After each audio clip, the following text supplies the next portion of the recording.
وزارة الصيد البحري تختار جماعة غازوت هذا الفيلاج ديال لي بيشور باش البرنامج ديال توزيع المحركات على 8 تعاونيات، من شي وحده من جهه تقول ميموادنون وشي وحده من جهه سوس مسا.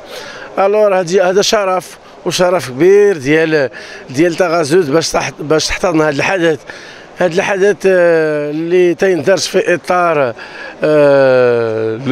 يعني تنزيل الاستراتيجيه اليوتيس اللي هي استراتيجيه مهمه اللي ساهمت بشكل كبير بالتطوير الصيد البحري على المستوى الصيد الساحلي وعلى المستوى التقليدي.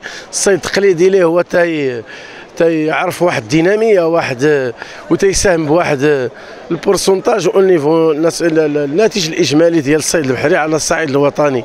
اذا الاهتمام بالصيد البحري والصيادين التقليديين على صعيد جهه سوس مسا وعلى الصعيد الوطني هو يندرج ايضا في اطار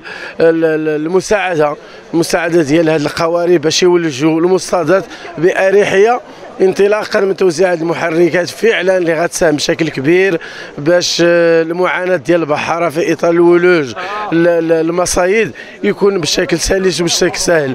وبهذه المناسبه هذه نشكروا الوزاره اللي غير ما مره تتقوم بهذه المبادرات هذه، الحمد لله اللي عطات واحد ديناميه كبيره ديال كما قلت ديال تطوير الصيد التقليدي وايضا الحفاظ على الثروه السمكيه.